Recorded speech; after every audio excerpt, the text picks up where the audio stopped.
Hey, Swan. Hey, Barry. Hey, our sponsor is back, Distilled Experiences. You can find your experience at distilledexperiences.com and be sure to use the promo code MyBourbonPodcast for 10% off any public tours.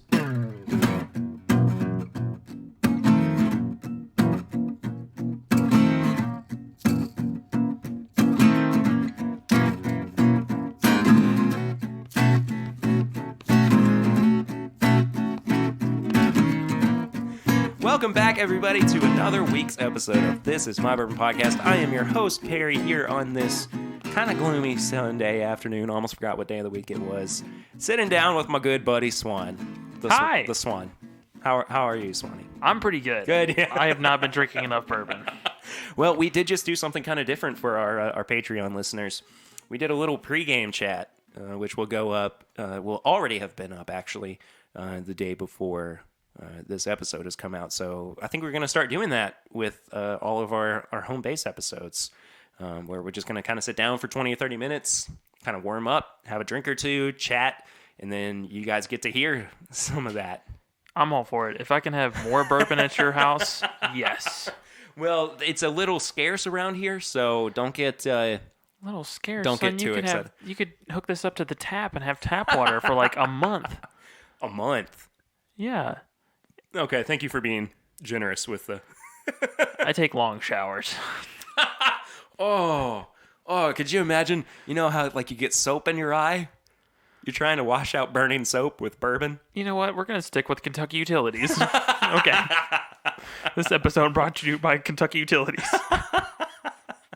Hey, a couple of things up top here at the beginning of the show. First and foremost, if you have not yet reviewed the show on your iTunes, Apple podcast app, I'm having a hard time pronouncing some words today, so this is going to be fun on this audio medium. Bourbon does not help that. No, it does not. Please go and do that. It really does help us out, getting more people locked into the algorithm and seeing the show. And, you know, if you can't do that, let your friends know about the show, of course.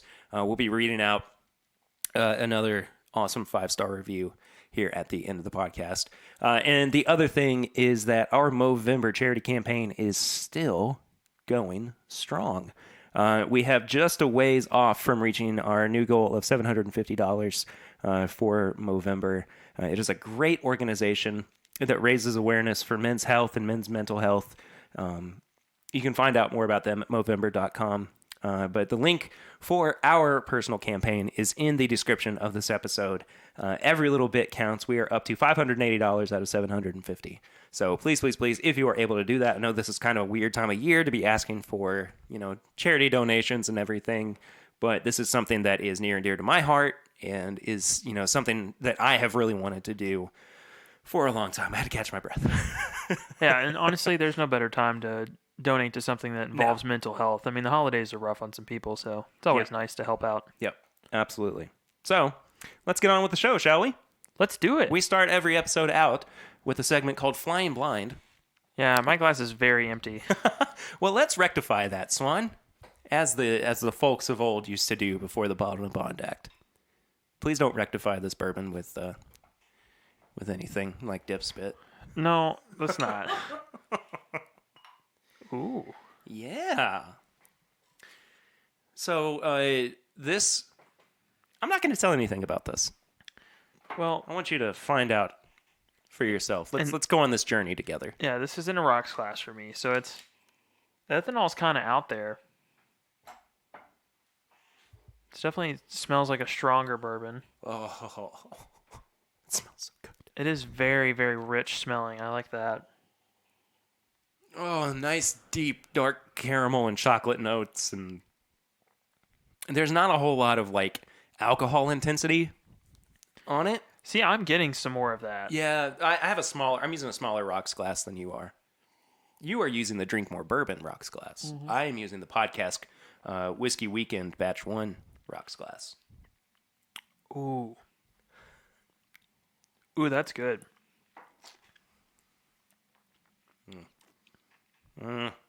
That reminds me of Jim Beam a little bit. It's so delicious. This is reminding me a lot of... You get the hug with that, man. That is good. Is that hug or heartburn? I've never been able to tell. I don't know. Tums might tell me. No, this is good. This reminds me kind of that Baker's single barrel a little bit. Which one, the 8-year or the 13-year? The 8-year. Yeah, no, it doesn't have as much oak as the 13. The oak on the 13 kind of smacks you in the face a little bit. Yeah, for sure. By the way, speaking of that 8-year, Curtis and I reviewed it on last week's episode. So if you haven't checked that out, go and check out last week's episode. It was a lot of fun. Oh, yeah. So, no, I like this bourbon quite a bit. What Swan, am I drinking? You ready for this? I am. This is the initial iteration of Beagle Rare. Oh. All right.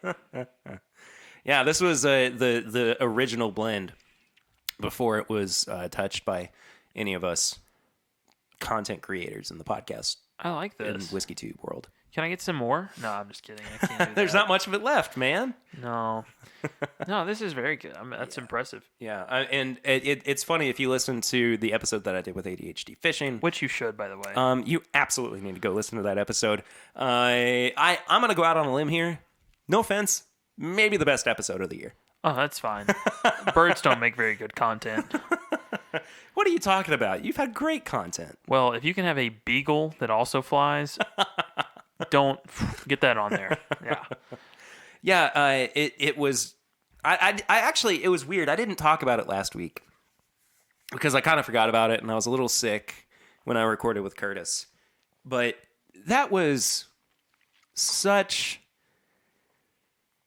It was such a special experience. It was. Getting to do that episode. And it's such just a unique angle for bourbon in general. It's like a crowdsourced bourbon. Yeah. Yeah. And, hearing all of Matt's energy and passion behind it. Yeah. It was, he was sitting right where you are now. And, listening to him talk about his aspirations and his goals, not just within the bourbon community, but personally as well. And, just seeing how bourbon is really a factor in that and part of his life and our lives and everything in this little community. It was special, man. And, I don't want to spoil too much, but the moments after the podcast within the podcast, those are moments that I will think about and treasure for many, many years. Yeah. So I recommend, if you have not gone and listened to that episode yet, Or watched the YouTube video, which I want to throw this out there. And it seems like, well, let me wrap up my first thought. Go check out that episode and go check out the video where I actually do my blending for Beagle Rare. But anyway, circle back around. People seem to really like that video. It's a good format. And the fact that I did a video at all, and they keep saying, do more YouTube videos, do more content like that. Yeah. And so I'm kind of considering being more active on the YouTube channel with something called Behind the Pear Bar with Perr Bear, or do it. Yeah. or something that just, is more video content.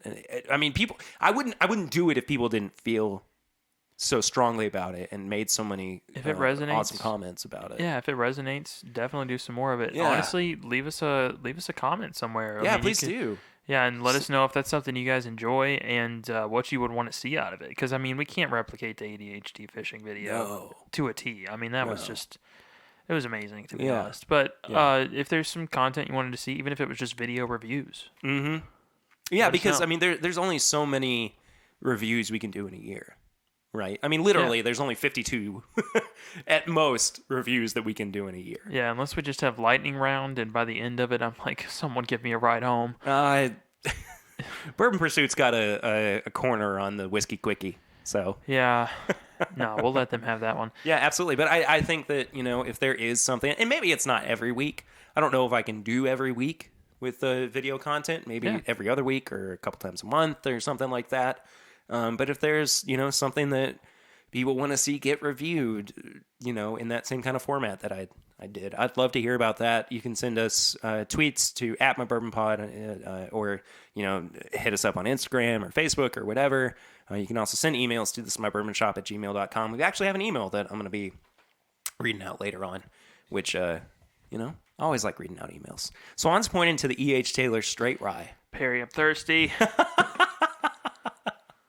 I love Sunday afternoon drinking. Me too. It's a good time, man. Yeah.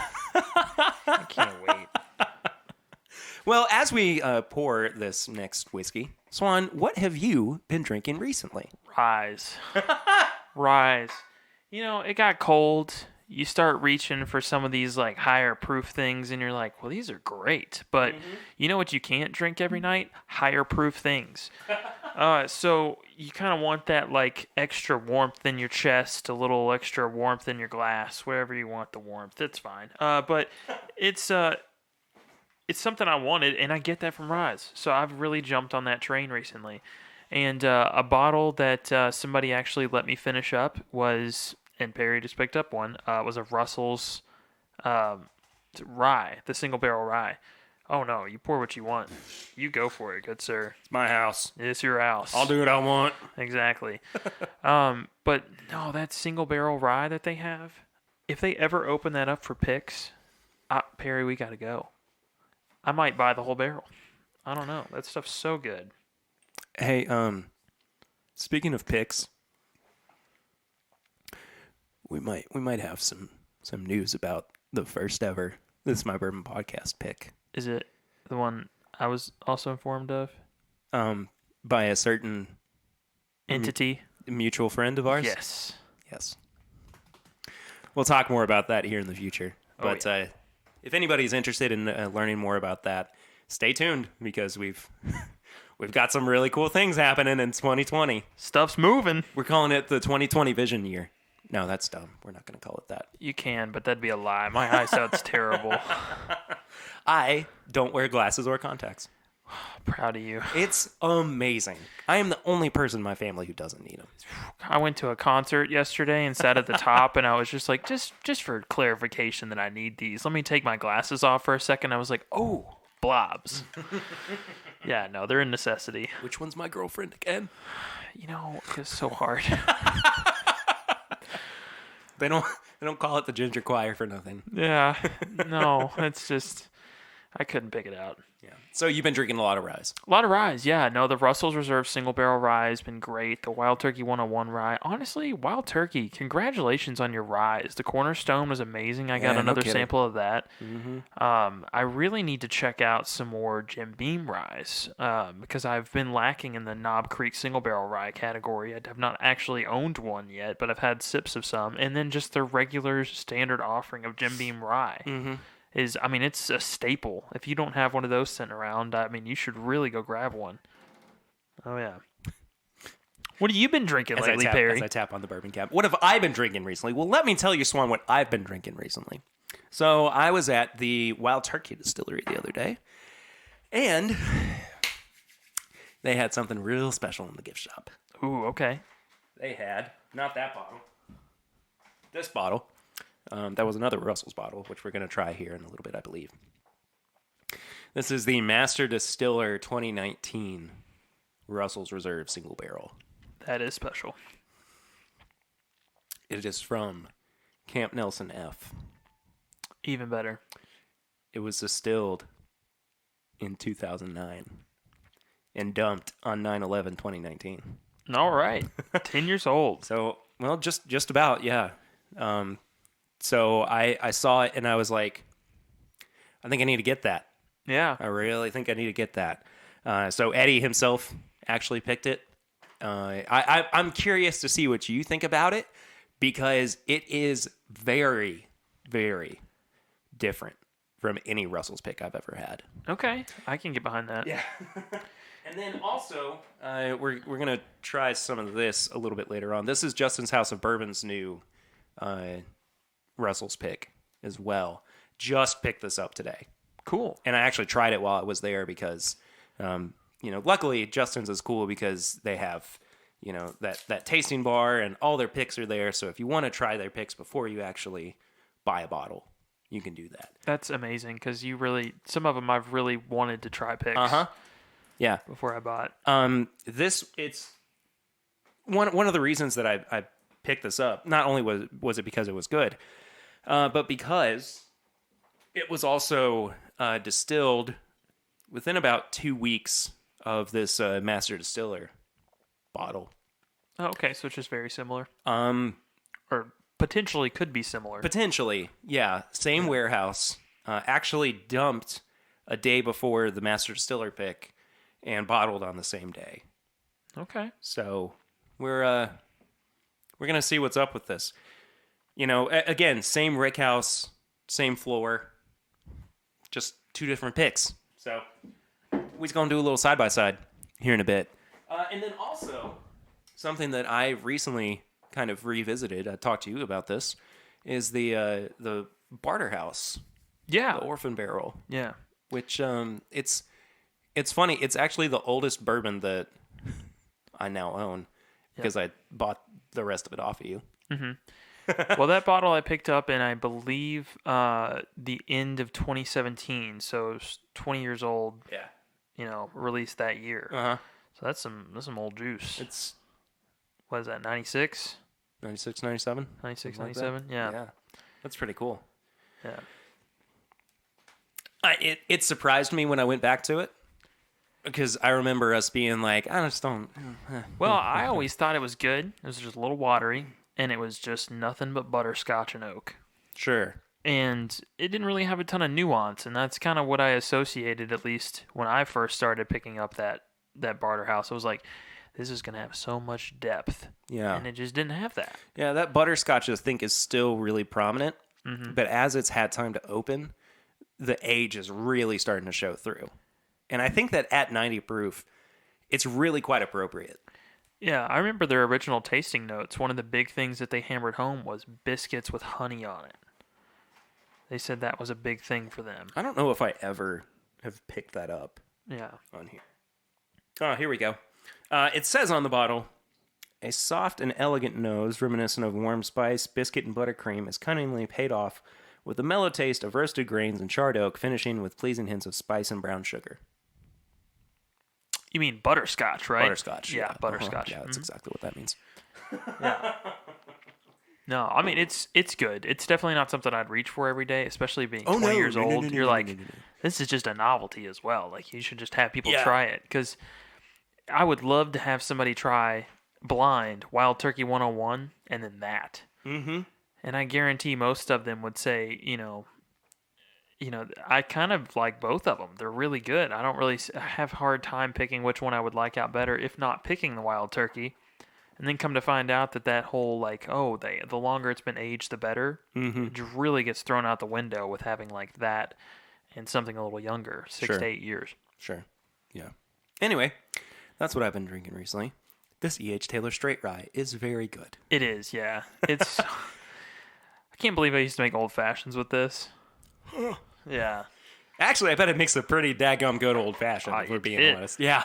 It did. I used some spiced cherry Woodford bitters with some orange bitters as well. And used that. Amazing. Yeah. Cool. Well, I actually would like to try that in an old fashioned sometime. We can make it happen. All right. Sounds good.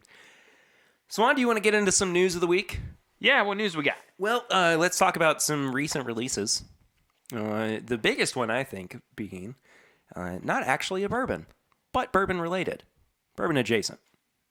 Bourbon related. Maybe not adjacent. Anyway, it's the Boone County Bourbon Stouts from Goose Island. Those beers are wickedly popular every single year. They are, yeah. When they come out. And, honestly, just this time of year, beer that's been barrel finished is getting big.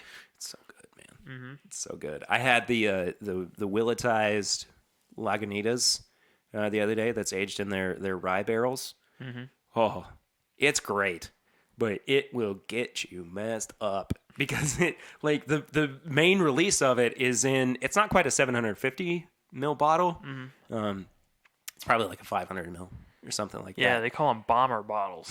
Yeah. And I at first was like, oh, I'm going to have some of this and then save the rest for later.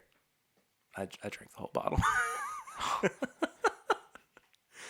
I regret nothing, okay? Yeah, no, those are how naps on the couch start, at least for me.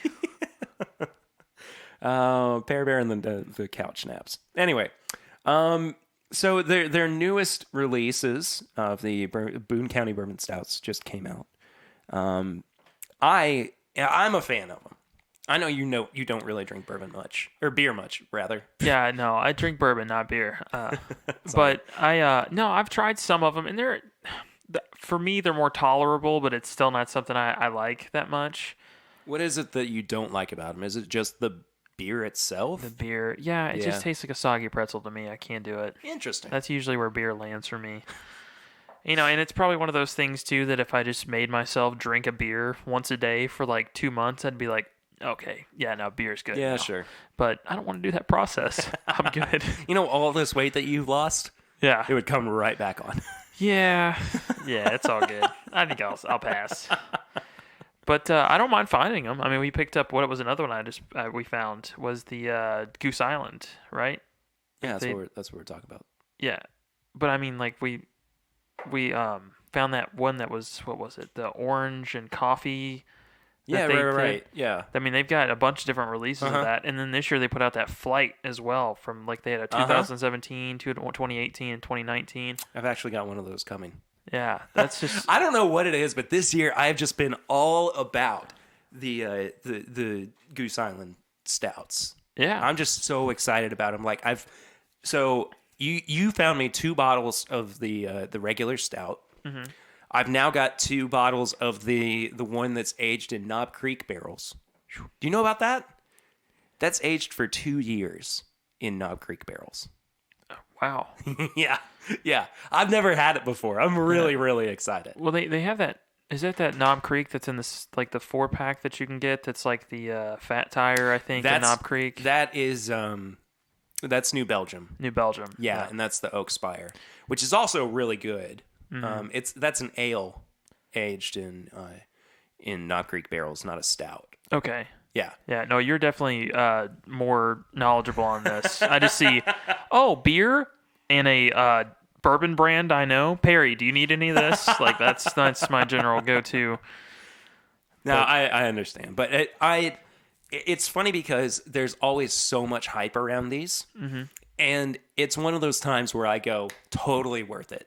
I think that this, the quality of it totally warrants, or totally, makes sense when we're talking about the hype. Do you see this being the next thing, is integrating spirits with bourbon?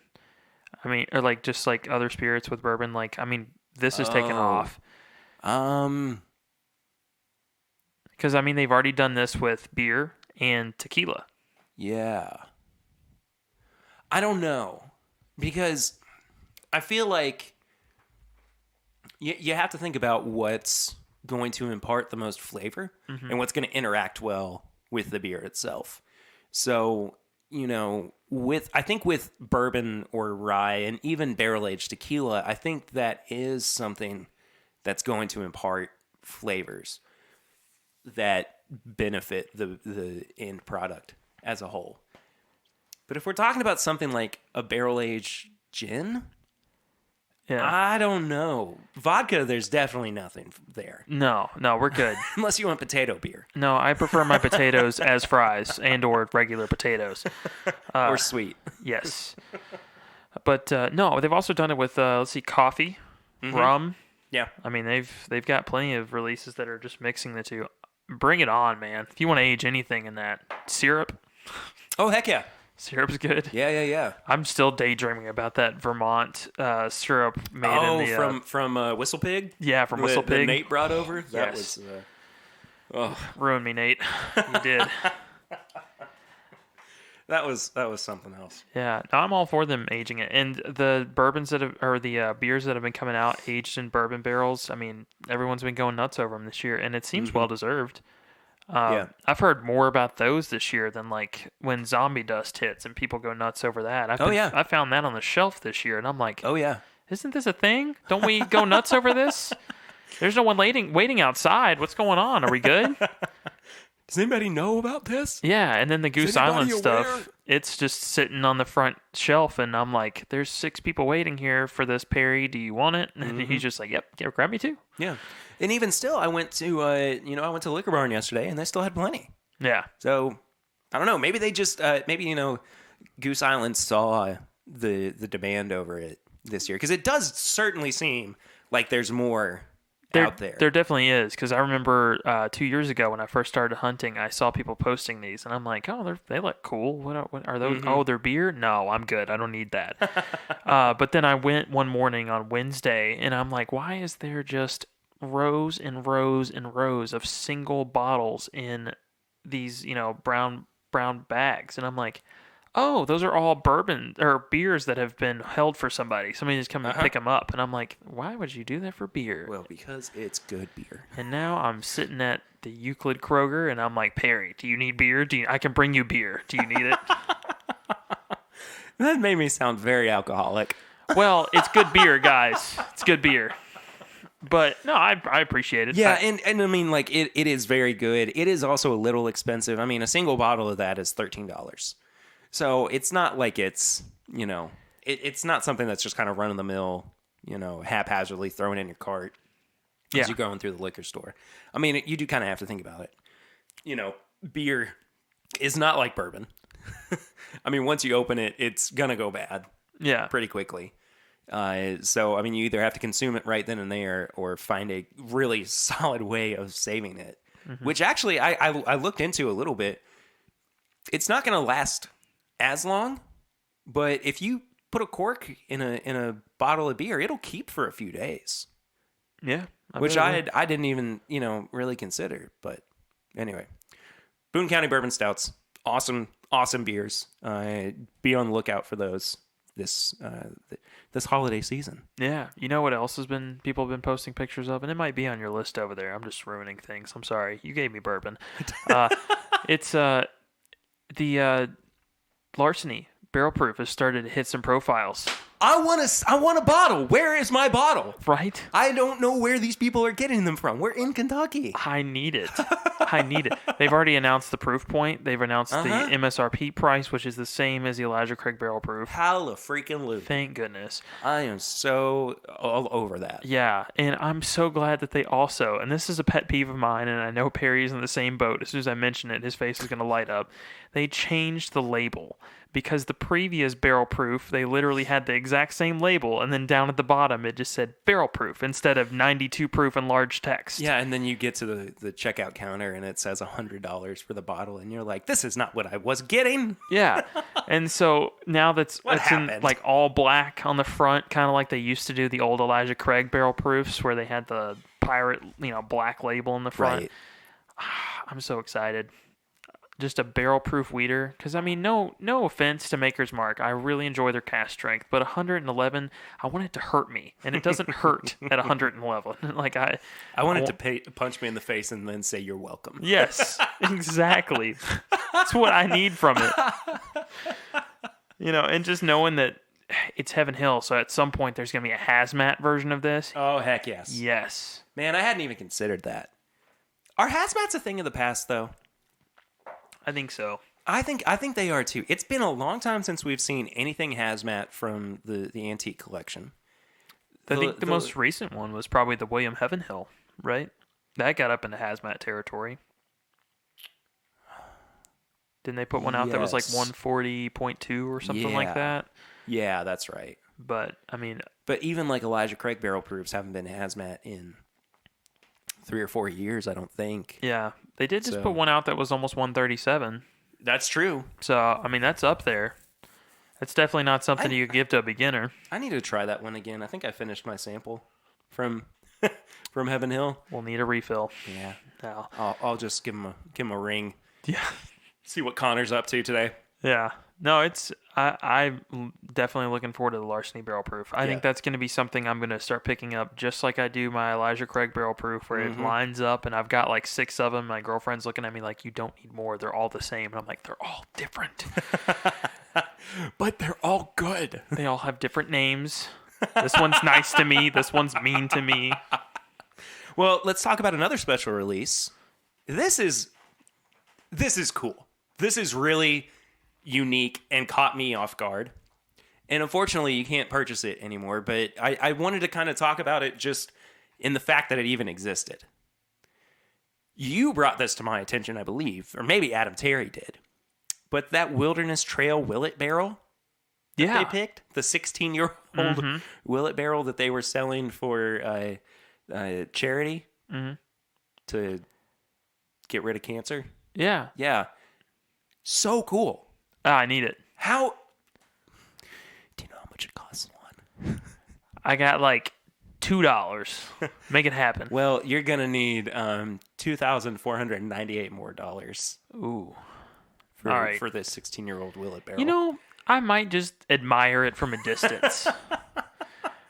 But I'm glad that it exists. I think it's a very cool thing for them to do, and I'm glad that the money's going someplace that's good. They took a very Parker's Heritage approach and put money to good use, and gave some people that are much more fortunate than myself in the pocketbook territory some very good bourbon. Hopefully, much more gifted in the pocketbook area. Yes, that's a good way of putting it.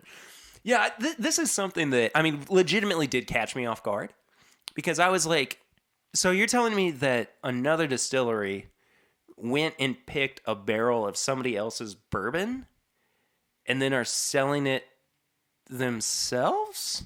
Mm-hmm. Like, and they're not making any secret about it. Like, it's not sourced bourbon. It's not, like they're like contract distilling or anything. They legitimately went to Willet, picked a barrel, and they're selling it under... Not even as a collaboration, just kind of under their own label. Yeah. It's really, really interesting and different. And I wonder what it means for the future of, distilleries doing stuff for charity. I am all for it. I would love to see some amazing collaborations.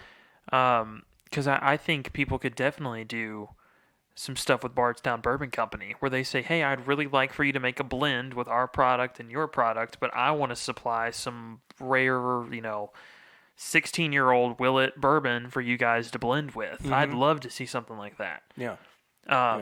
Or even if somebody went up to Dixon and said, hey, I'm going to supply some really old product. I'd like for you to blend it into a product that you would like to release. Something, interesting for that. And then it could go towards ALS, cancer, Movember, whatever they want to put it towards. Absolutely. That'd be great.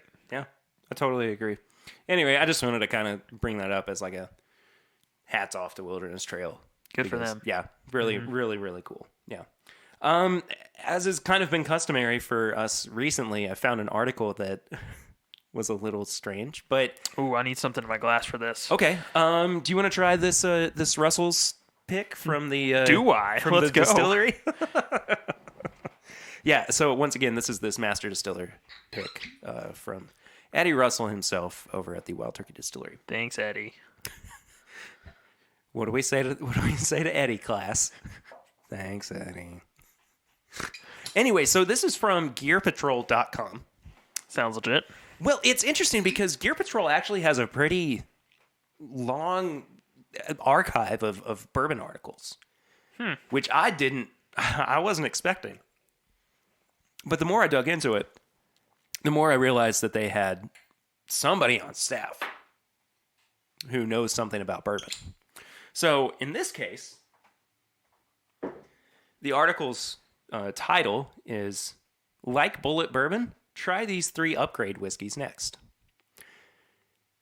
Okay.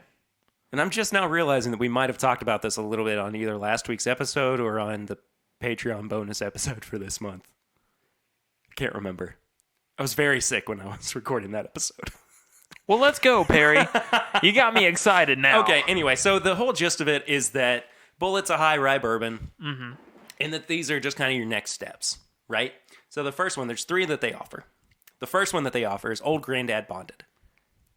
Okay, I'm not mad at that. I'm not either, and it's because of the fact that it's a very similar mash bill, but it's much more readily, not readily available, it's much less expensive. You're making a face about this Russell's pick. It's so good. It is so good. Ooh, that is just deep. It's got some oak on it.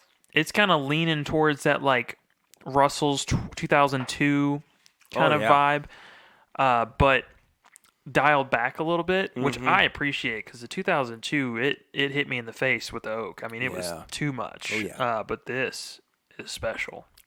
It's funny, the first few times that I had this, I was picking up like a banana bread note, which actually I'm not getting on it anymore. I could maybe see like the nuts that people sprinkle on top. It's got some of that to it. I do get the banana bread a little bit in the nose, but I didn't get much in the... I was mostly getting it on the finish. Oh, okay. I'll need to go back in. But I do like Old Granddad for the additional proof. Yeah. And I mean, like I was saying, it's less expensive than Bullet. And again, generally the same kind of mash bill, high rye. And so, they were, basically just making the same argument that we were. So I see that as a win. Cool by me. Next one. This is this one, they're saying the Four Roses Single Barrel OBSK. Oddly specific for somebody that they're trying to convince to leave from Bullet. Yeah, okay. Let's back up a little bit. Four Roses did used to contract distill for Four Roses. Or excuse me, for Bullet. Yeah. Did I say that right? Yeah, they did. I think they just recently moved away on their 10-year product from contracting from Four Roses. I think so. Yeah, but I can't remember for sure. That's definitely the last one they were contracting from. Yeah. This is the one that's they've got a little bit of bad information. Okay. On here. The picture is of the barrel proof single barrel. But they're saying that the proof is 100 and the price is around 45. None of that is true. Yeah. It's the OBSV that is about $45 and 100 proof. And that's all of the single barrel that you see on the shelf. That's not barrel proof. Yeah. But I'll give them credit where credit's due. If we're talking about, I will honestly give them the benefit of the doubt in this case. Maybe they are trying to encourage people to go for a barrel proof offering that is a little bit more expensive and a little bit harder to find. But at the same time, I don't know. This kind of seems like a pretty unfortunate oversight. Yeah. No, there's some definite misinformation. I am not mad. I was going to be a little upset if they didn't mention Four Roses in this article, though. I'm glad that they went there. Well, okay. I'm going to give them a soft pass, I guess. Yeah, a meh. Yeah. Yeah. This last one, though, it's Bullet barrel strength. Well, that's a foul ball. No, that's a swing and a miss right there. Yeah, no, we're moving away from Bullet. Here's what they say. So it's about $50. The proof is 119. It says turbocharged Bullet. How much do you love Bullet? This is the the brand's standard mash bill, bottled at its barrel proof, a staggering 119. Expect a taste bud sucker punch. I could see where they're going with that, but if the whole point's to move away from Bullet, it seems weird to recommend more Bullet. Yeah, I know, right? I mean, you could change the name of the article, and that would suddenly make a whole lot more sense. Yeah. I get it. I mean, I wouldn't necessarily tell somebody to jump from a 90 proof to 120. I think that's aggressive. Yeah. 100, yes. 100's good. If I were going to max it out, I'd say the Four Roses Small Batch Select would be probably a decent, jump in price, but also jump in proof and give you some non-chill filter to kind of add something new to that. Or Wild Turkey 101. Have them revisit that. Mm-hmm. I mean, that's not bad. I don't know. I'm not super mad at that listing, but it's definitely it kind of makes you scratch your head a little bit. Yeah. And I would much rather them do an article about where to move on from, makers, because that seems like a more, that's the bourbon, that people associate, or Sure. Buffalo Trace. Or I'd love to see people start doing articles about, oh, you can't find Weller, you can't find blank allocated bourbon. Here's what you could try that's close to that. It's funny that you bring that up because I did find another article from the Chicago Tribune. This one, this is just like a non-article. Mm-hmm. And I don't want to spend too much time on it because you're going to understand how frustrating this is from the get-go. The headline is, "Can't find Pappy? Try another wheated bourbon like Weller. But it can be scarce too." Why would you do that? I don't know. That is like textbook. We need to fill up space and we're on a deadline. What are we going to write about? Yeah. I mean, that just went from like, you could either wait outside for 1 day out of the year and maybe get something, or you can wait outside 52 days out of the year and Every still Saturday probably not get something. Every Saturday at Total Wine. Yeah, or if you live in Texas, this article's for you. I mean, that's pretty much the gist of that one. I didn't want to warrant that with too much conversation just because it just doesn't make any sense to me. Just don't write that. No, I'm just don't good. post that article. No, I'd love to see replacements for Weller, replacements for maybe Buffalo Trace, because that's scarce to get in some other places. But no, I mean that's about it. Yeah. Anyway, enough of that nonsense. Yeah, this Russell's is good. I like this. It's definitely not bad. I enjoy it quite a bit. Swan, it's the holiday season. It is. Oh, and it's that time of year where you just don't know what to get everybody. Or you fly south for the winter. Or you fly south for the winter. That's true. And I'll tell you, there's nothing greater to give your significant other or your friend or maybe your father-in-law than the experience of bourbon. And you can do that with Distilled Experiences, which is a local Lexington tour company founded by Nate Taylor himself, who has a massive passion for the bourbon industry, for the world of Kentucky, and all the awesome things that it brings to this lovely bluegrass state. He founded the company 3 years ago. We're about to start the fourth tour season, which is really, really cool. I'm actually fortunate enough to be working with Distilled Experiences as a tour guide. So if you do happen to come to Kentucky and you want to go and experience the Bourbon Trail in all of its glory, you might just have the good fortune to have old Perr Bear himself be your tour guide for that. So pretty cool, right? Oh, yeah, it's great. Very guided tour by Perry. Yeah, let me tell you, there is nothing better than having a bear driving the bus. Ooh, okay. I'll take your word on that one. My big bear paws can't really grip the steering wheel. Coordination isn't great, but you'll get there. The opposable thumb thing, no good. Yeah, you'll get there, and then you'll get... But did you die, though? Yeah. And that's my honey hole. Get it? Anyway, if you want to get 10% off any public tour, which runs Friday and Saturday each week, you can head to distilledexperiences.com and at the checkout, use the code MyBourbonPodcast. Once again, distilledexperiences.com and use the code MyBourbonPodcast for 10% off any public tour. On with the show? Yeah. Okay, great. One more thing to talk about before we get to our review. Okay. Do you want to talk about... before this episode, you and I threw some ideas around. And we said we could do one of two things.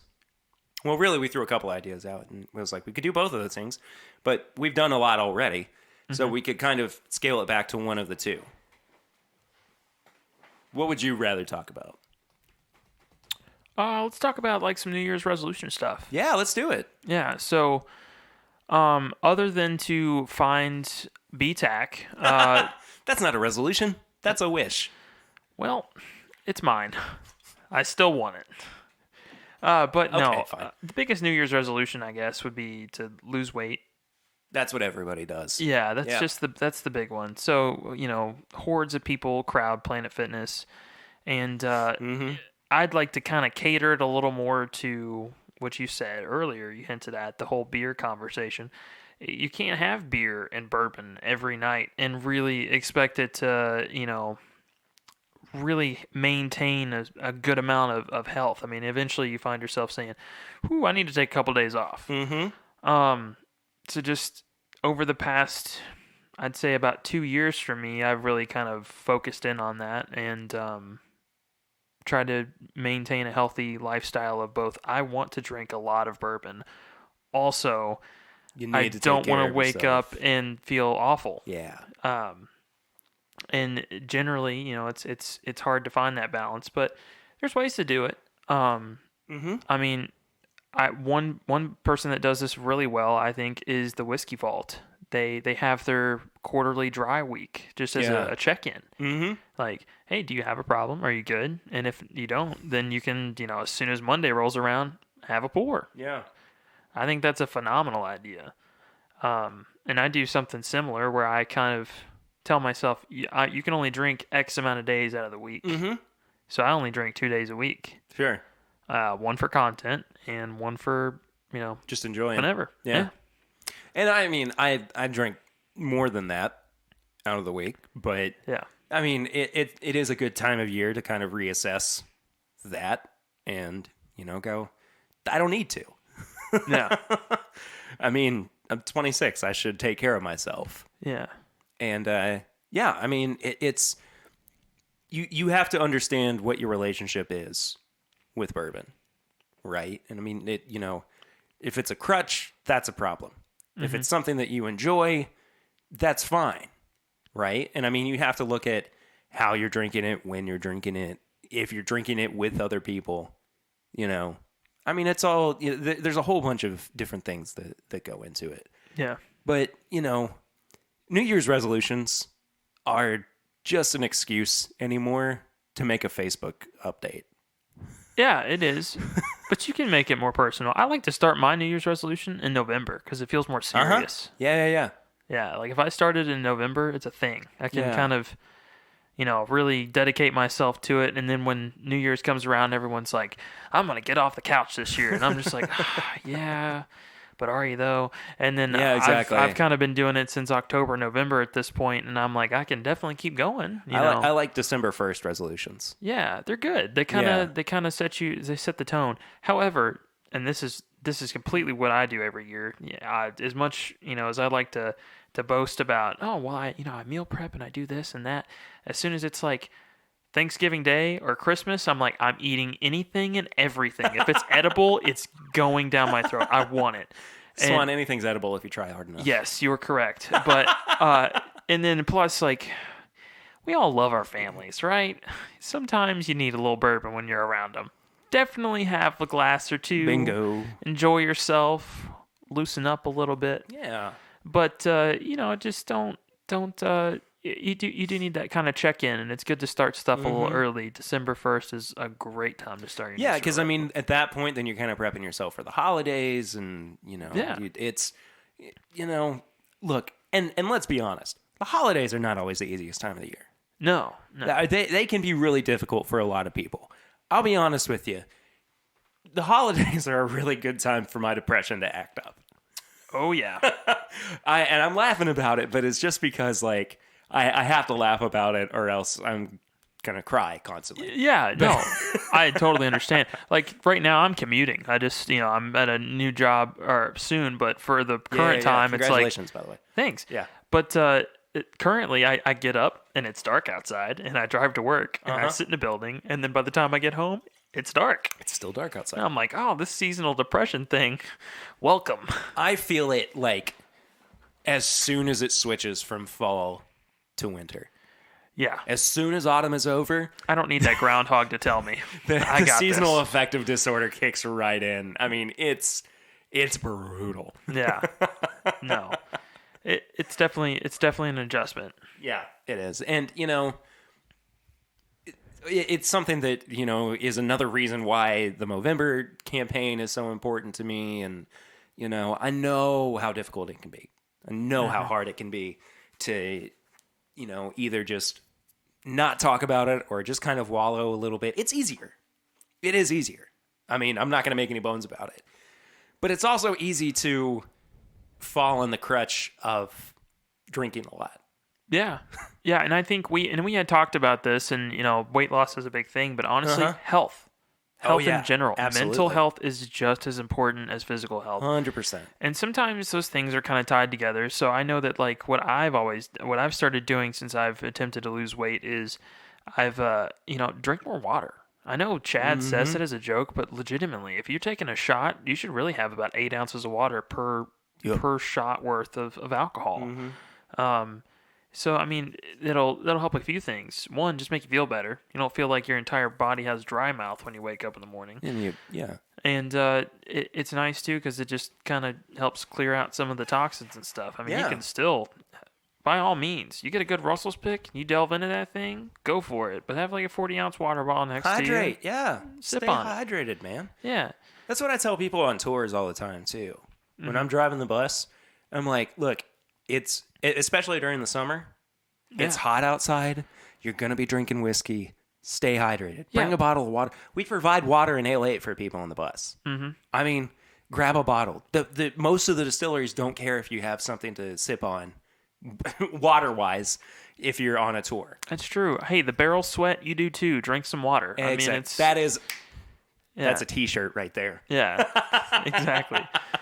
Anyway, I just think it's kind of important for us to, every now and then talk a little bit about responsibility with drinking. And, it is important even for us to kind of step back and go, hey, let's reassess things from time to time.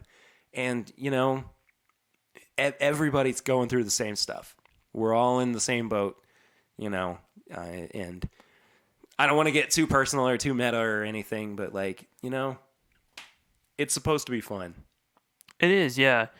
And you can definitely still have fun with it, but sometimes just taking a few extra steps makes it that much better. Like here, I'll give a shout out to somebody I think has been doing wonderful with this. Sure. Joe Green. Oh, yeah, absolutely. Killing it. Yeah, he is. Yeah, he still enjoys bourbon. He messaged me the other day, and he was asking about getting somebody into our group because he's just still going out there and, like, expanding the family for us and introducing people to high-proof bourbons and stuff.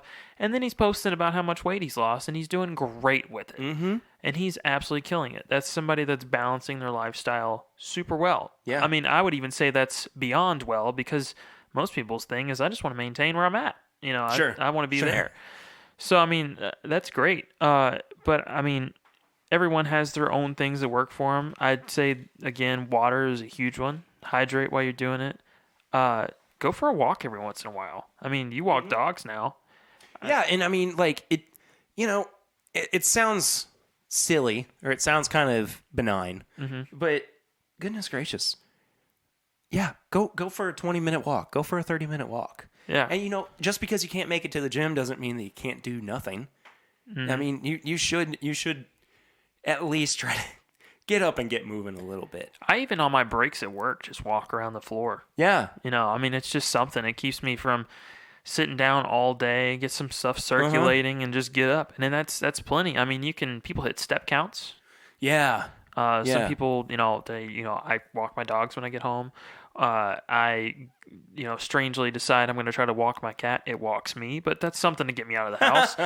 Just whatever gets you out of the house for a few minutes is great. Getting outside is a wonderful thing, even if it's frigid out there. I mean, you can still go out and, for a few minutes, just get out of the house. Yeah, absolutely.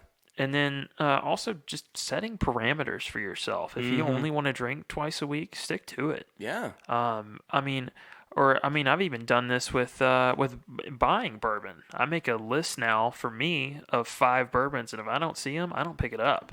Just because it's easy for me to use that money for groceries or whatever, as opposed to thinking, well, you know what, this week I'll just have a day where I have some ramen. But you know what? I got a bottle of bourbon that I've never seen before, and it's terrible, and it's on my cart now. Yeah, 2020 is going to be the year that I really cut down on buying bourbon. Yeah, because I was thinking about this the other day. I've got enough bourbon to last me a long time. Yeah, I don't need to be buying stuff all the time. Yeah, I mean, I would definitely have your staples. Yeah, and drink on them. But you don't always have to have a ton of new stuff. I definitely like trying new things, but that's what bars are for. Yeah, no, that's true. Yeah, that is very true. OBC's got plenty of new stuff to try all the Oh, time. yeah. And picks, picks, wonderful. But yeah, walking, drinking water, that's a great way to combat it. Kind of setting parameters for yourself. If I only want to drink X amount of times a week, or I only want to drink this much, or just doing those check-ins on occasion. It's a great way to kind of keep some stuff in check. And a lot of times your physical health is tied to your mental health. Not always, but it can be. So just, doing that and getting out of the house for a few minutes, you might just feel a little better about yourself. And look, it for anybody who's working a regular job, sitting 40 hours a week, it's not easy. No. I mean, with my last job, I was sitting 40 hours a week, and I gained weight. I mean, it's just, it's the fact of a sedentary lifestyle. I mean, things are going to catch up with you. And, it's been a lot of work to have to try to get it back off. I feel like I'm doing okay. Yeah. But thank you. Yeah. But, it's not fun to have to sit there day in and day out and feel crappy about yourself. And, I think if you do the little things, it adds up to a big thing. And that's just your overall health. So... Yeah, and it's nice too because I find myself after have lost some weight, I want to be more social. I want to go out more, and that's even better for when I do want to go drink because I don't sit at home and I'm like, what sounds great? Getting about a quarter of a way into a handle of something. Yeah, it's just like it's not what I want anymore. I'd much rather go out and be like, Perry told me this Russell's pick at OBC is killer, and I'm just like, hey, who wants to go to OBC? There you go. And it's nice. I find myself getting out more.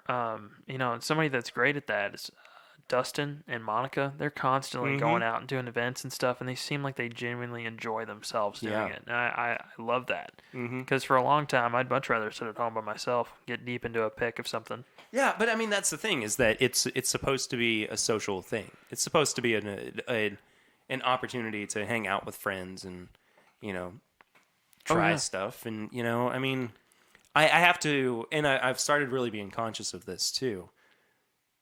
Save a bottle until you're with someone, you don't have to crack everything open immediately. And like, I have a bad habit of that. I just get excited.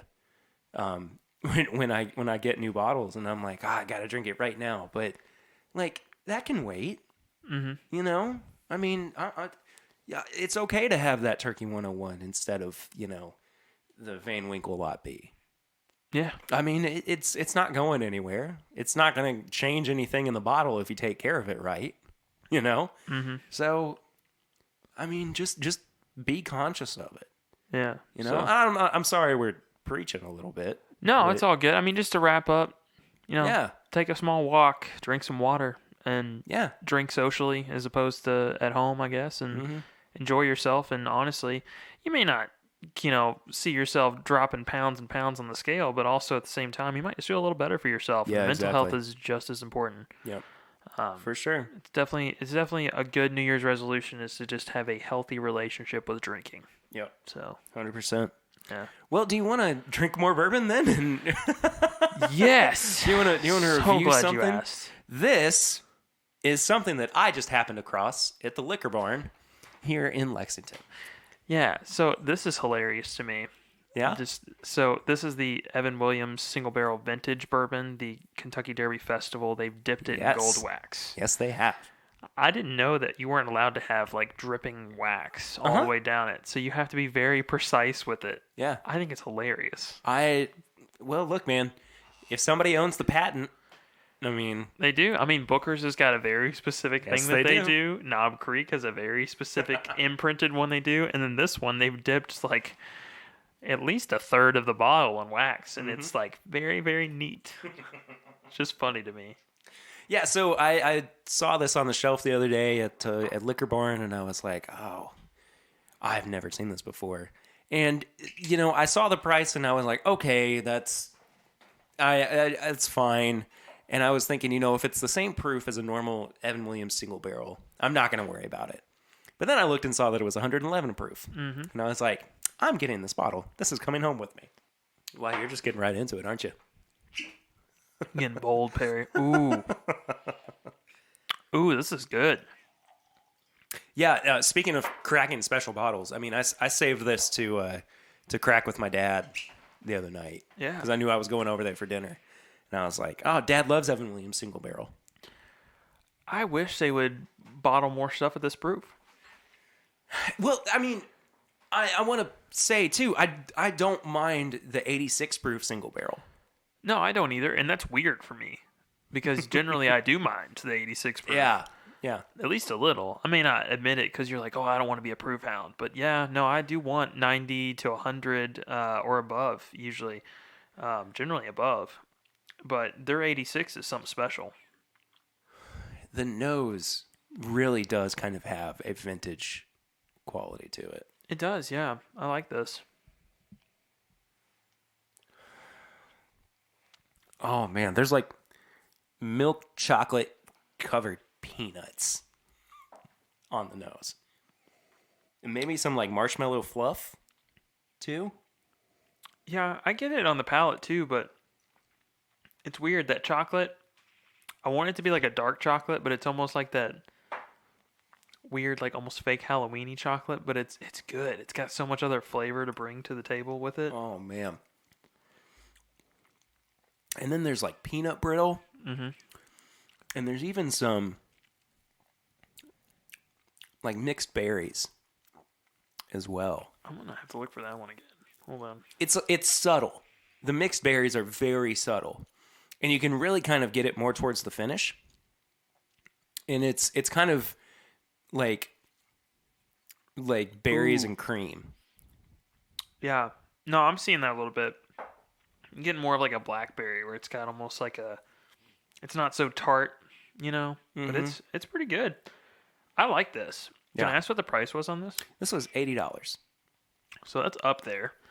It makes me question whether I would pick it up necessarily, but once, trying it, I think I'd buy it. Mm-hmm. I could see why it sat there though.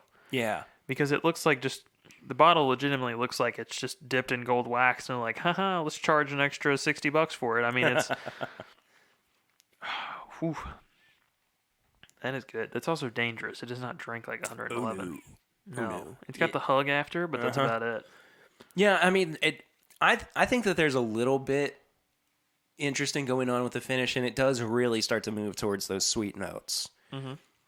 But everything in terms of what is well represented, I don't know. It's all there on the nose and the palate. Yeah, thank you. It's all there on the nose and the palate. Overall, though, this is solid. Very good. And I think that if it had been bottled at 86 proof, that would have been what would have killed it. I think it would have been good. I think it would have been hard to warrant that price for that. Yeah. Because gold wax is cool, but I'm sorry, I'm not paying that much extra for it. I mean, I don't think that it's out of the realm of reasonability for this to have been priced at 65. Yeah. I mean, think about it. This is more expensive than Elijah Craig Barrel Proof. It is, and I don't think it's as good, but it's an Evan Williams offering I won't see again. So I guess that's kind of why I'm like, hey, you know what? I'll pay the extra. Yeah. I might do it. Yeah, I feel that for sure. Well, let's jump into the actual reviewing of this bourbon. We have a system of nose, palate, finish, and price. Each category is out of 5, and then we total the score out of 20. Swan, what would you give the nose on this? The nose, let me go back for this one more time. I like the nose. I think I'm going to give it a 3.5. That's actually what I was going to go for, too. Yeah, it's pretty subtle for 111 proof. I think that's, again, where I don't pick up that kind of proof that it's got on it. Yeah, it's subtle, but it's enjoyable. Yeah. I mean, it's not like... I'm not trying to hunt too much for anything, but it's just very pleasant overall. Yeah, I have a hard time picking out... I think this is where I knock it a little bit, is I have a hard time picking out notes. It's a very homogeneous one good note, but it's got that dusty quality a little bit to it that I enjoy. I really like that. Mm-hmm. Yeah, and I get a little bit more of that vintage feel on the palate as well. I'm gonna give the palate a 3.5 as well. I think it's good, but it's not just jumping out in the way that I would have liked for it to at this proof, rather. I think I'm going to disagree. I think it warrants a 4. Really? Yeah, I think it's good. Yeah. This is definitely the best Evan Williams product I've had. I would have to agree with that. Yeah. I would definitely have to agree with that. It's good. I think the only thing that I dislike about it is I keep wanting that sweetness because it gets almost there, Mm-hmm. and then it hits you with that barrel char, which is great. But I always associate Evan Williams with kind of a sweeter palate a little bit. Sure. So, to slap that name on the front and then it drink more of like a Elijah Craig, not so barrel proof. It's a little, it's not bad. I'm not Baby Elijah Craig barrel proof. Yeah, that's just what I'm missing. It's either I want extra proof and the Elijah Craig slapped on the front, or, I want a little bit more of that sweetness if they're going to leave it under that Evan Williams name. Mm-hmm. I'm still going to stick with the 3.5. I just think that it just doesn't quite have the punch that I was hoping for. Yeah. But, finish is a little lackluster. Mm-hmm. Maybe like weakest. Maybe a 2.5. Mm-hmm. Yeah. That's where I was going. Yeah. And it's not a bad finish. It's just, I wish that there were just more there. It feels like it could be, have a really nice, long, creamy and like milky finish to it, but it's just not quite there at all.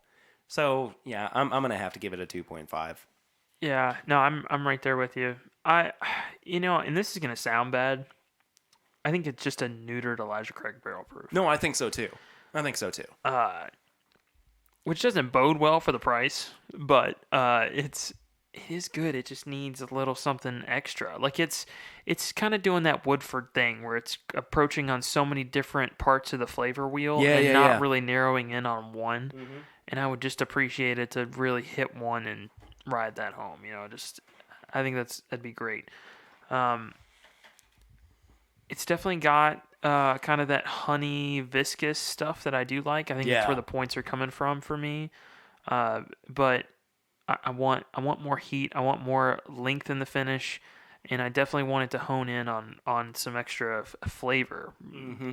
Primarily, again, that sweetness. Yeah. So. Yeah. What about the price? What are you thinking there? Price, I'm going to give a 3. I'm the same way. Yeah, so we were very in tune with each other on this one. Yeah, so I want to, again, hearing the words neutered Elijah Craig barrel proof and then giving it a 3 sounds rough, but Elijah Craig barrel proof is in my opinion, the best steel in the game. Still. So, I mean, steel. That's that Eastern Kentucky coming out, ain't you? We suppress that, Perry. Suppress it. Push it deep down inside like most of our feelings. No, it's go listen to the pregame chat to understand that. Yeah, but it is good, and I think it warrants the extra price over the original for sure. Maybe not $80, like you mentioned. $65 would be good. Yeah, because the original is what, $30, $35. Mm-hmm. Yeah. So we're talking more than double the price. Mm-hmm. For 15 extra proof points. Yeah, same bottle 15? Even. It's the same bottle, slightly different label. No, 25 extra proof points. Yeah, 25. Sorry. Yeah. Continue. But they've not changed it enough for me to warrant the price. No. Now, if they had done a Evan Williams barrel proof, that would have been pretty cool. I would see the 85. Yeah. I would. But it would really have to fit that line because I'd say Heaven Hill's the best in the game at, hey, we've got the same mash bill for a lot of these, but they all taste way, way different. Yeah. This one, it's fallen in the Elijah Craig category, which I love, but it's just not quite there. No. So. Well, that brings my total score to a 12.5 out of 20. And mine to a 13. Yeah. Not necessarily a dissuasion from trying this. This is going to be a very limited offering. It might be a little bit more local to Kentucky folks. But, if I would recommend, I think, more, trying to find somebody who might have a sample of it. Yeah, or a bar. If it's at a bar, I don't know if that's a possibility. Probably not. But even still. If you like gold wax, though, grab it. Yeah. There's a lot. Yeah, there definitely is. Well, that does it for the review. We've got a couple of segments that we've got to get to here. Both of these are brought to you by the listeners of this show. Some patrons, some not. But this is a really great way for everybody to reach out to us if you have questions or comments about the show you want us to know about. And this first part, I don't have a name for this segment yet. Some kind of mailbag segment. I don't know. Swans don't have pouches like kangaroos, but that'd be cool. Okay, fine. Yeah. This was an email sent to us at thisismybourbonshop@gmail.com. If you have questions or something that you would like for us to address on the show, that is a great way for you to reach us. This is from listener of the show, Braxton Fields. He says, "Hey, Perry, big fan of the show. Keep up the good work." Thank you, Braxton. I just have a question or questions for you that I am curious about. I always go back and forth with myself on how many open bottles I keep in my collection. I know that you have a far greater number of bottles than I will ever have, and that a ton of them are open. Yeah. Uh-huh. Yeah. I'm not gonna. Yeah. Let me continue. Sorry. I was just curious on what your thoughts were about open bottles. How many do you have? Do you worry about how long they've been open? Do you notice a change in a bad way if a bottle has been open for an extended period of time? Do you try to finish the bottle within a certain amount of time? Do you ever gas your bourbon? Do you ever worry about these things at all?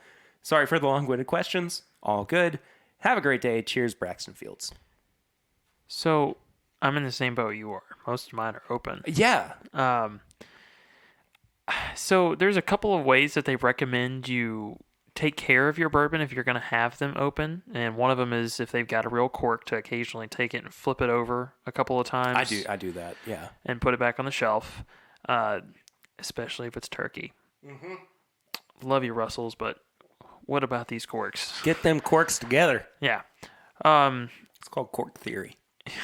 Isn't that it? Yeah, sure. Is that thing? Absolutely. Okay. And then also keep them out of direct sunlight. So Perry in his studio, he's got a window directly adjacent to his cabinet, but they've got some nice blinds that he covers up when nobody's in here so that it doesn't completely shine directly into the cabinet. Right, but the nice thing about this too, so the cabinet is facing directly into, like, across from the window, but this only gets the morning sun. Yeah. So even in the hottest part of the year, what's the sun rise in? East. Rise in the east? Okay. So I would say that the cabinet's actually pointing a little bit more northeast. So this sounds ridiculous, but there's a point behind it. It's not getting direct sunlight at any point during the day. Yeah. So it's strategically placed so that when that sun is going to be coming through the window, it's basically just not getting hit.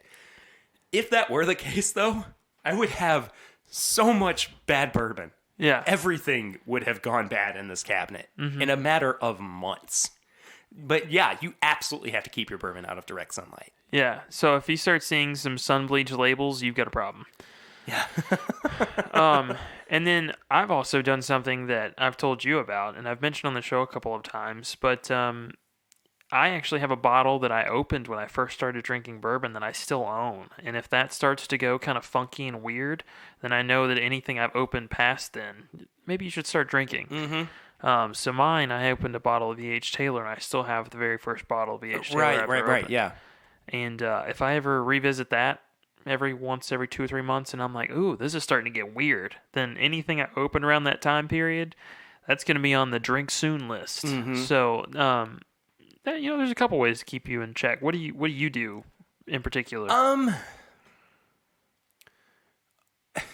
It sounds bad, but the volume of bourbon that I have is just a little crazy. And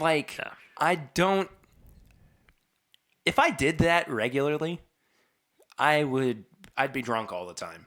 Mm-hmm. And that's too much drinking. So I don't really worry about it that much. Yeah, and it's nice too because and I just don't get out of the house much, to be honest, but you socialize more. So people come over, right. They enjoy it. And, if a bottle's open, sometimes it's not going to be open for too long because once 5 or 6 people get drinking on a bottle, it goes pretty quick. Mm-hmm. So if you socialize more, maybe have more open. If you don't, just leave it. And Yeah, that's the thing too, is that, when people come over, I do say anything that you want yeah, out of the cabinet, we can drink. Everything is fair game. And that leads to basically everything being open. Yeah. I mean, I think that there are only a couple of bottles in my collection that aren't open. yeah, And that's because they are legitimately being saved for either special occasions or when like so I have multiples of C918 from Elijah Craig Barrel Proof, yeah. as one does, because it's one of the best bourbons of all time. But I don't see any point in having multiples of that bottle open because it's the same It's batch. batched, yeah. Yeah, exactly. And so it's going to be consistent. But I also have multiple bottles of Turkey 101 open. And it's not just different years that I have open, it's also different ones within the same year. So I've got probably right now 2 or 3 different 2019 Turkey 101 bottles open. But they have different laser codes. They're from different batches. And I find differences in those profiles. They're still consistently turkey, but like the first batch from this year was really hot. It was really, really alcohol hot.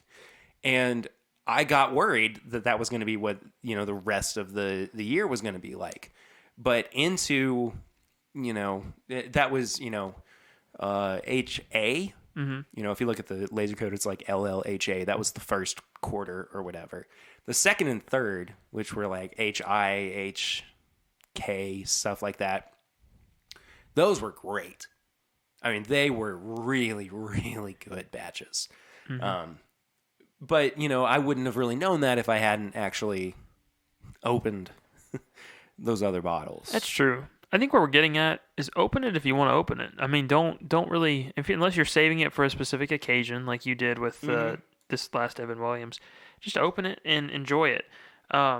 Keeping it, out of direct sunlight, flipping the corks every once in a while. It's definitely something you can do, but I mean, I've not really had one go bad yet. I mean, I haven't either. Yeah, I haven't either. If in my experience, if a bourbon starts out bad, there's nowhere else for it to go. Yeah. I mean, if it tastes sour, it's going to stay sour. No amount of air is going to really fix that. It may alter it a little bit, i.e. this George Dickel Bottled and Bond, but for the most part, it's going to stay pretty consistent. Yeah. I will say if you see any sediment in the bottom of it that's not just like, if it's a non-chill filtered, non-filtered, whatever, you might see a little bit of like barrel stuff sitting at the bottom. But if it's got some legitimate sediment, that's probably, it's starting to get bad. It's not, but until you see that, I think you're good. Open as many as you want. Yeah.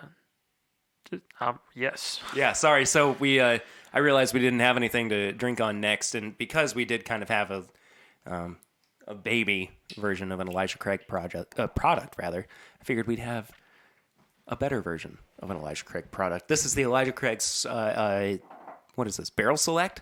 Barrel Select / hand grenade. You can only get from the Heaven Hill Distillery.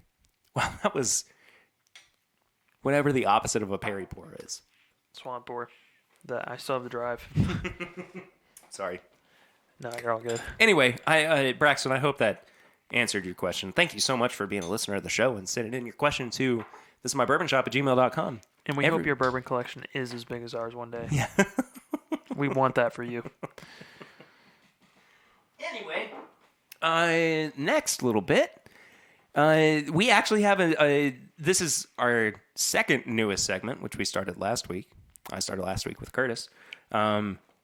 This has been named over the week, thanks to listener of the show, Brian, also known as Wishful Whiskey on Instagram. Oh, okay.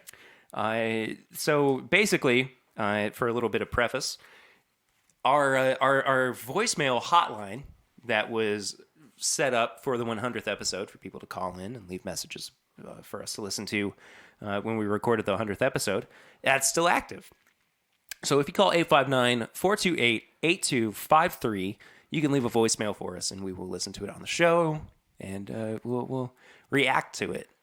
Teens react. All right, let's go.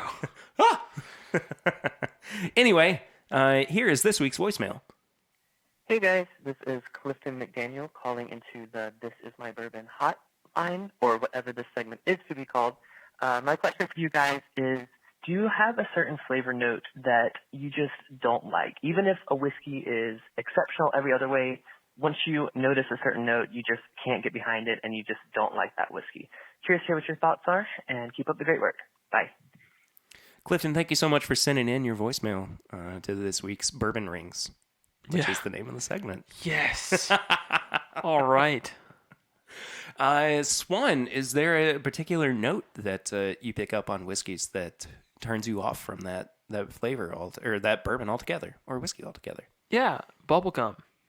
Huh. Can't do it. I'm just not a big fan. Like, especially when it's got that, like, do you know that, like, chalky, weird texture that Double Bubble has on the outside of it? Yes. When it has that, no, I can't do it. I mean, I think the two most common ones are probably, licorice and pickles? Licorice is up there for me. Pickles is definitely the one where if it's even slightly present on the palate, I'm just throw it out the window. Yeah. For me. Yeah, no, there's a very specific brininess that lends itself to pickles that's also very unappealing to me. But like brininess and like what's one that's got kind of a brine to it? Oh, the Voyage 10 Jefferson's has got some brine to it. Oh, okay. Interesting. Yeah, and I like that. I enjoy that. I think it's a great bourbon, but I totally get that. But then I've had some Dickel Selects where I'm just like, oh, I'm good. Mm-hmm. That one's controversial, though. They're doing a lot of like weirdly pickle juice related things recently, and it's not for me. That is very true.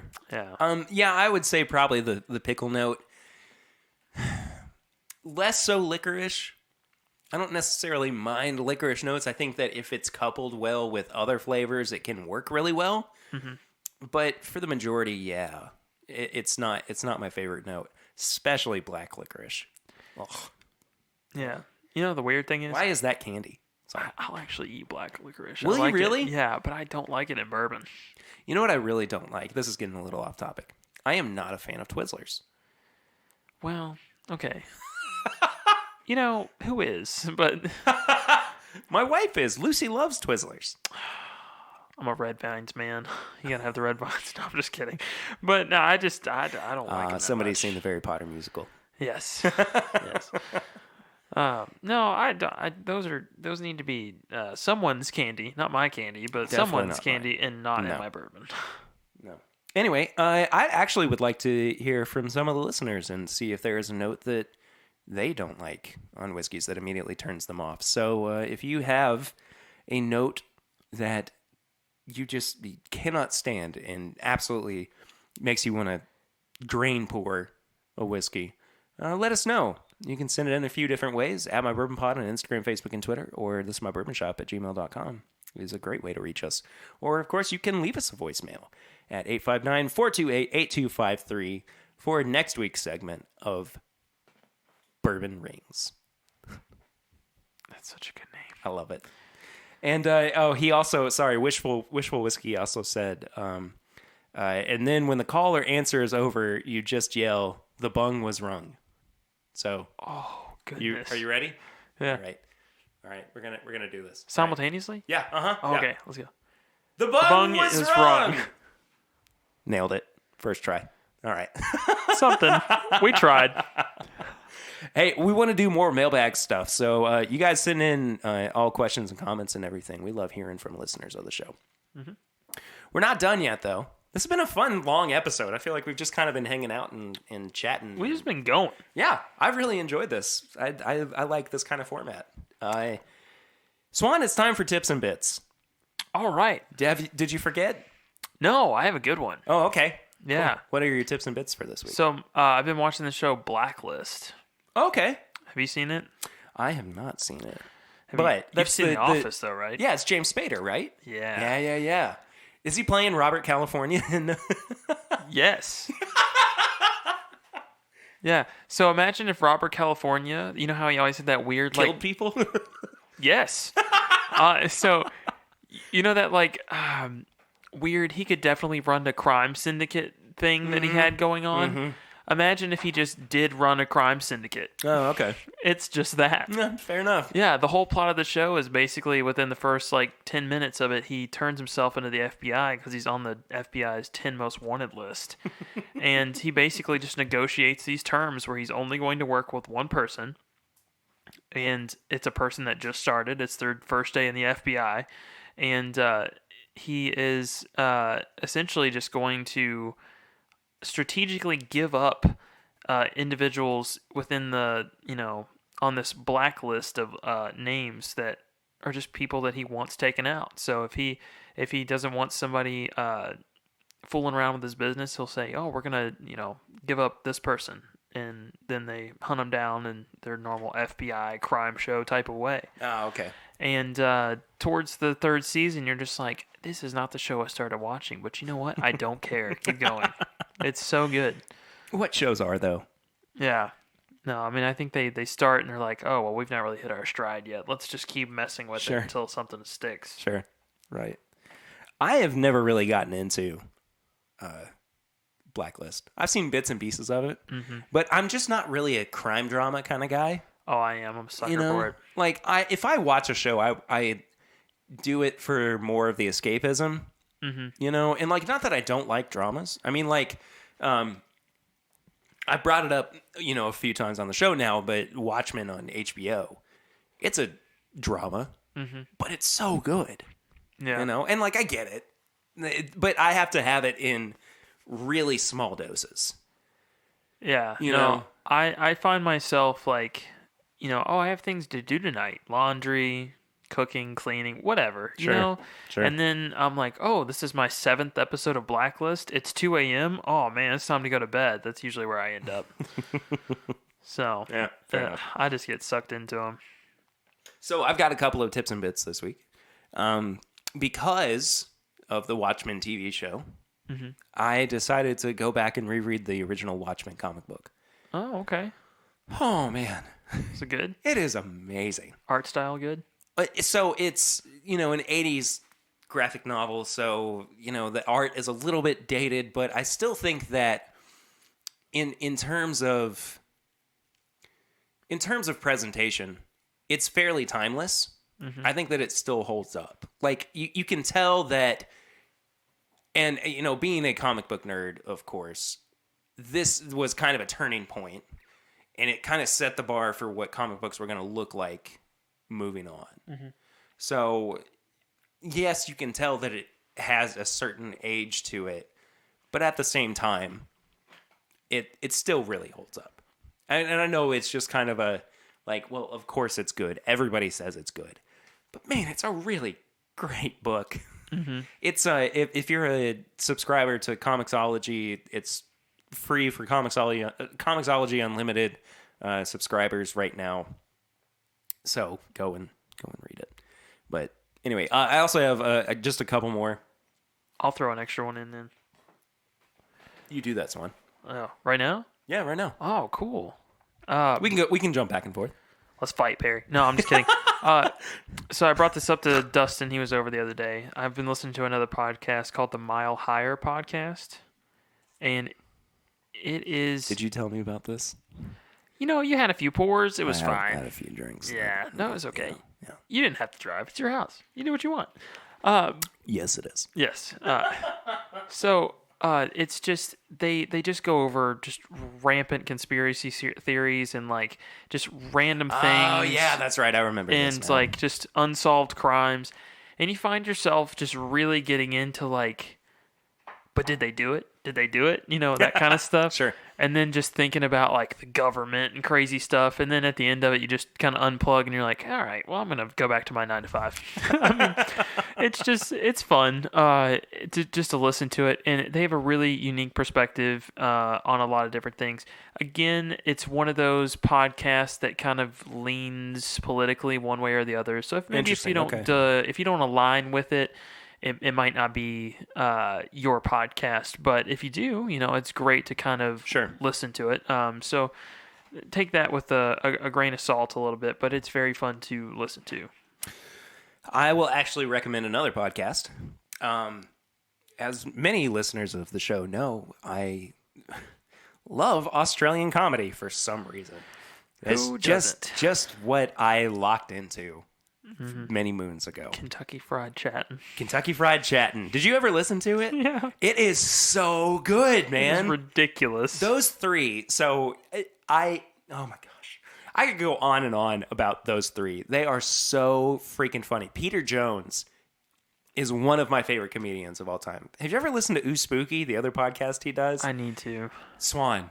I have cried laughing many times. I have problems doing that at my desk, though, because I'll just be typing in taxes and laughing maniacally, and they're just like, is everything all right? And I was just like, yeah, this return's just crazy, man. Just keep going.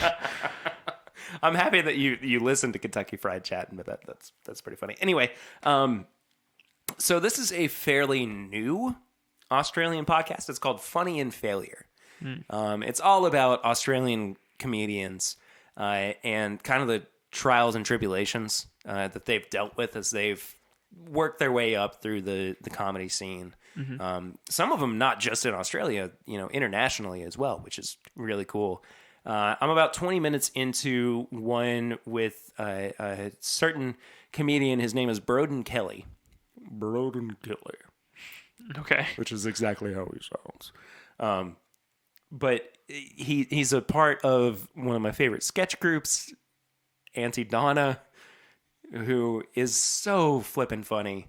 And that leads me into my next recommendation, which is it's the holiday season, as we've talked about already.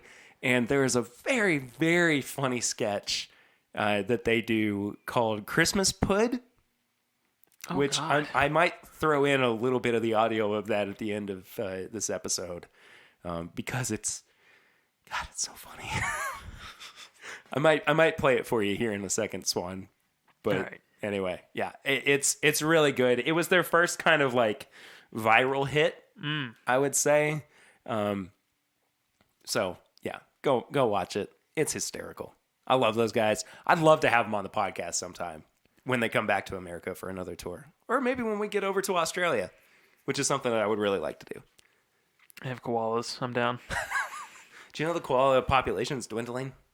Yeah, it's wildfires really and such. Yeah, that's really unfortunate. Anyway, that's been the show for this week. Swan, where can people find you on social media? I'm on Facebook and Instagram at My Bourbon Finder. Shoot me a message.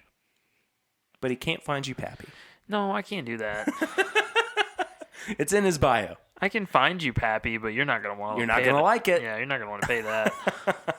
Well, if you want to follow me, I am at britter1492 on all social media channels. If you want to follow the show, it is at My Bourbon Pod on Instagram, Facebook, and Twitter. You can send questions or comments or thoughts or whatever you have to thisismybourbonshop@gmail.com. As we now apparently are going to be doing, we're going to read out plenty more of those here on the show. We love hearing from listeners of what I believe is this fine podcast. You can also leave us a 5-star rate and review. That's another great way to kind of get in communication with us if you feel so inclined. That is right in the iTunes podcast app, if that is how you listen to the show. All you have to do is just scroll down a little bit, and you'll be able to leave us a review. I'm going to read one out for you, Swan. Are you ready for this? Yeah. All right. This is from X1SG Chris. It says, awesome podcast, first off. Thank you so much. He says, crazy amount of detail and attention to all aspects of the show, from the episode themes to the specific whiskeys picked each week. The high-profile guests are enthusiastic, and Perry and the host diligently conduct each interview. Love that. Thank you so much, Chris, for leaving that review. That is just... That makes me happy. Mm-hmm. Yeah, so if you want to have your review read out on the podcast, please feel free to do that. And if you can't leave a review, let your friends know about the show. Another great way to spread the word around. Yeah, grow the family. Yeah, great. It's getting bigger all the time. Yeah, great first thing to send to somebody if you want to share is that ADHD fishing stuff. Yes, that we did. Absolutely amazing stuff. Thank you, especially Swan. the video. Share it. Yes, please do. Yeah, and if you want to see more of that, of course, again, let us know. And more video content could be coming. Mm-hmm. Maybe we'll even feature Swan on a video. Oh. Are you ready for that? I don't know, man. Do an audio medium for a reason. We'll just, those blocks? They like on like crime shows on TV, like they're interviewing the victims or suspects or something, like under witness protection. Yeah. They just got like the pixels around their face and the voice sounds like this. I'll just bring some black Legos. Make one myself. Yeah. You're just gonna look like somebody from Daft Punk. Yeah. Anyway, yeah. If you are not yet a part of our Facebook group, you can head to facebook.com and search for This Is My Bourbon Group. It's a really fun little community where we get to talk about the show. We get to talk about what's going on in the bourbon community. So many people leave comments and questions there for us getting our opinions off the show, of course, about what's going on in our lives, what we like to do as bourbon consumers and drinkers and everything. And I think it's just really cool. Yeah. And also, bourbonshop.threadless.com is where you can find all of our apparel and merch. There is a sale going on right now with free shipping. I believe that's still up. If not, I apologize. We'll get a free shipping code going here soon. And then last but not least, patreon.com/mybourbonpodcast is where you can become a patron of the show for as little as $1 a month. That does not sound like much, but it really, really does help this show continue every single week, every month. As I said last week, and it was very kind of timely, that day when I was recording with Curtis, Lucy had to go to the doctor to, get herself checked out. Patreon was a great way for us to be able to afford that. And I know it sounds kind of ridiculous, but it does help out with some of our personal stuff. I mean, not just, it's not just money that we're blowing on bourbon. I mean, it's being used for kind of day-to-day things and like being able to keep the lights on and, hosting fees and all this, that, and the other. So we really do appreciate anybody who is a patron of the show. So that does help out. You also, if you are a patron, you get things like a bonus episode every month, which this month's bonus episode dropped this past Friday. So definitely go and check that out. Now I guess we're doing these pregame chats too before we record, which is kind of cool and fun and a little bit different from what we normally do. But I think it's going to be a lot of fun for you patrons too. We are, of course, starting up some of our live streams and our Google Hangouts and stuff like that for the patrons. That starts at the $10 tier. But again, if you just want to chip in a little bit every month and throw $1 our way, totally fine. That really does help us out. Otherwise, thank you all so much for just listening to this show every week. It's been a lot of fun. Yeah. 2 years in, and I feel like we're finally hitting our stride, Swan. Yeah, we're flying now. Yeah. Oh, man. Well, I think that about does it for us this week. Anything else you want to say, Swan? No, I'm good. Okay, great. Yeah. Thank you for that. I will see you next week, but until then, I'm Perry. And I'm Swan. And this is My Bourbon Podcast.